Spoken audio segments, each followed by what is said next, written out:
Добрый день, мои дорогие друзья! Вы на канале Астрология доступна каждому. Меня зовут Оксана Семенович, я автор и ведущая этого канала и ведический астролог. И тема сегодняшнего видео — это прогноз на январь 2026 года для львов. Восходящих, лунных, солнечных львов. В первую очередь, конечно, восходящих львов. Прошу вас обратить внимание на то, что я ведический астролог, и все прогнозы здесь публикую по ведической астрологии, а не по месяцу рождения. И для того, чтобы вы могли смотреть правильные прогнозы, чтобы он у вас работал, я вам рекомендую построить свой гороскоп в ведическом стиле и узнать свой восходящий знак. Как это сделать, я рассказывала в видеоинструкции, ссылка на которую у вас сейчас появится в правом верхнем углу. И ссылка на эту видеоинструкцию будет также в описании, в комментариях к этому видео. И в описании, в комментариях к этому видео будет ссылка на мой сайт, где можно записаться на курс по ведической астрологии, на курс продвинутой астрологии в том числе, и на составление личного гороскопа. И если вы не знаете точное время своего рождения, то в таком случае вы тоже можете построить свой гороскоп и узнать знак зодиака Луны, для него смотреть прогнозы, либо под каждым видео пересчитаны даты, в которых Солнце было в тех или иных знаках, и по знаку зодиака Солнца тоже можете смотреть. Если вы вообще не понимаете, не можете разобраться, что вам смотреть, куда нажимать, напишите, пожалуйста, в комментариях к видео дату, точное время и место рождения. Ну, если вы не знаете точное время, то хотя бы приблизительное время и место вашего рождения.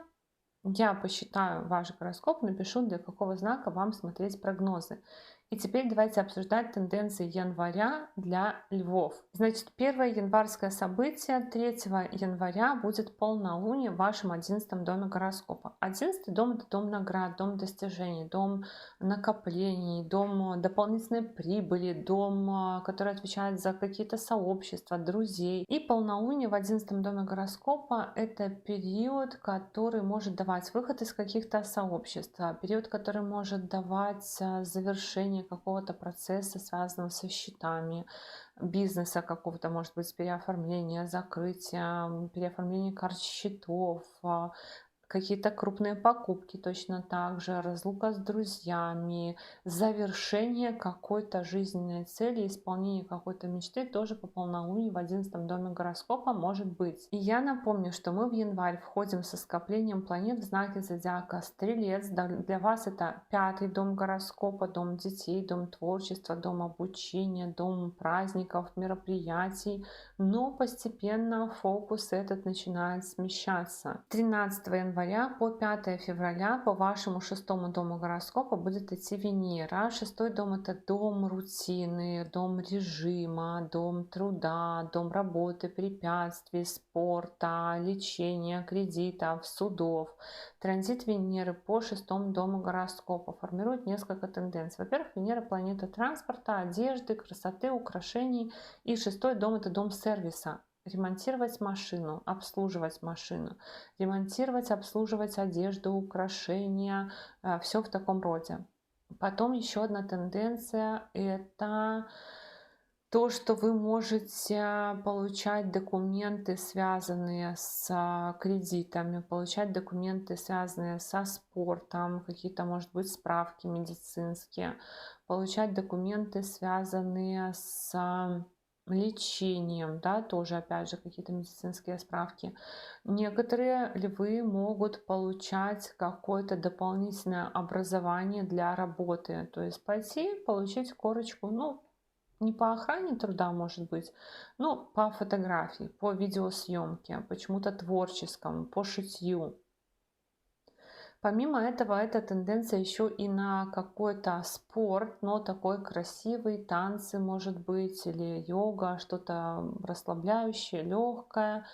И в работе, если вы работаете, допустим, в какой-то госструктуре, если вы работаете на службе, то может быть какое-то продвижение по службе в этот период времени, либо повышение какой-то категории и избавление от каких-то проблем, ошибок в работе. То есть, может быть, нужно какие-то ошибки в работе исправлять в этот период времени. С 14 января по 13 февраля по 6-му дому гороскопа пойдет Солнце. Транзит Солнца по 6-му дому гороскопа Ну, первое, конечно, очень важно, что это управитель всего вашего гороскопа, главная планета, отвечающая за ваше здоровье, поэтому этот транзит, он у нас на то, чтобы заниматься здоровьем в первую очередь, на то, чтобы здоровье поправлять, либо проходить медосмотры, либо режим своего дня менять, либо над вредными привычками работать. Но еще транзит Солнца по шестому дому гороскопа дает обычно внимание к питомцам, может прояснять какие-то вопросы, связанные с работой, с кредитами, с лечением, с судебными делами, с медицинскими процедурами. И еще шестой дом — это дом, который у нас отвечает за то, что мы помогаем другим, мы служим. В этот период вы можете быть направлены на то, чтобы помогать родителям, бабушкам, дедушкам, друзьям, еще кому-то, братьям, сестрам. То есть вы в этот период включаетесь в такую помощь другим и в служение другим, такой сервисный специалист.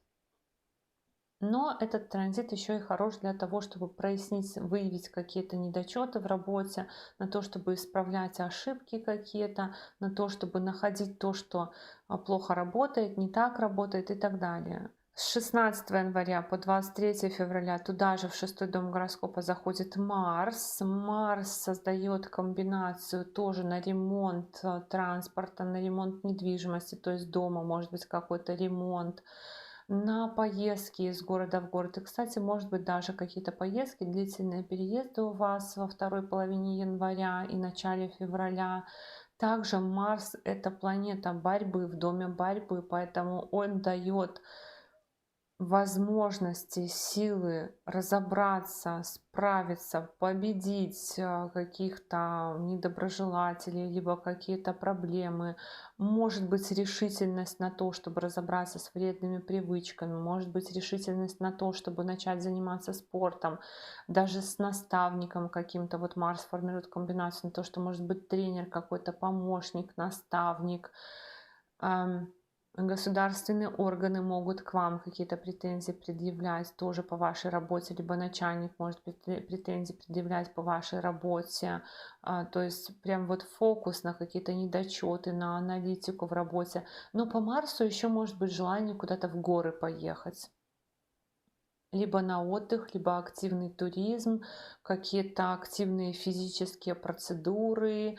То есть такой у вас период и для того, чтобы здоровьем заниматься, для того, чтобы наводить порядки, и для того, чтобы активничать, но именно физически, то есть физический труд, физические процедуры, все в таком роде у вас. Помимо этого, маме может быть нужна ваша помощь. Маму, допустим, водить тоже по поликлиникам, помогать маме. И еще по этому Марсу вы сами можете на какие-то процедуры ходить, там иглоукалывание, на какие-то уколы. Запланированы могут быть даже у вас процедуры красоты какие-то, связанные с колюще-режущими предметами, с ножницами, огнем, паром и все в таком роде. С 17 января по 3 февраля в шестой дом гороскопа зайдет еще и Меркурий. Меркурий указывает на трату денег на тему шестого дома гороскопа. То есть это трата денег на спорт, на то, чтобы лечение какое-то организовывать, на то, чтобы, может быть, кредиты закрывать. То есть, возможно, это будет закрытие активных кредитов, если у вас есть рассрочки и все в таком роде. На питомцев точно так же, на сервисные различные мероприятия. То есть все, что у вас есть и требует технического обслуживания, все, что у вас есть и требует ремонта, в этот период будет отремонтировано, все вот мастера домой придут, все починят и все в таком роде. Ну и в целом Меркурий дает интерес к теме медицины, к теме домашних животных, к теме кредитов, лечения, спорта. То есть даже может быть такая информационная повестка, что вы начинаете читать, узнавать, разбираться, искать какие-то лекарства, искать какие-то спортклубы, искать каких-то врачей, искать какие-то банки, в которых можно взять кредит. И все такого характера, именно связанное с рутиной, с сервисом, с помощью. с лечением, с восстановлением, с изменением режима, то есть какие-то даже планировщики могут быть, составление планов. В целом такая тенденция на то, что активное планирование в этот период будет. Может быть, составление планов на год, составление планов по кредитам, по тренировкам, по лечению тоже. И в общем в работе, то есть если вы работаете в найме, в общем в работе тоже может быть период планирования какого-то. Ну и 18 января будет новолуние в этом шестом доме гороскопа. Новолуние в шестом доме гороскопа, если вы не работаете и искали работу, может дать новую работу. Новолуние в шестом доме гороскопа может давать новый абонемент в спортзал, новый тоже кредит, кстати, да, новую какую-то привычку, внедренную в ваш график жизни питомца или новых помощников, если вам нужны помощники какие-то, допустим, няню за ребенком, смотрите, все в таком роде. Вот так, мои дорогие друзья, такой у нас с вами был прогноз на январь 2026 года. Я благодарю для львов, я благодарю вас за поддержку этого канала в виде ваших лайков, комментариев. Пожалуйста, не забывайте ставить лайки, я вас очень прошу, это очень помогает продвижению канала. За вашу обратную связь. Благодарю вас. И если вы еще не подписаны на этот канал, то, конечно же, приглашаю вас подписываться. И до новых встреч. Пока-пока.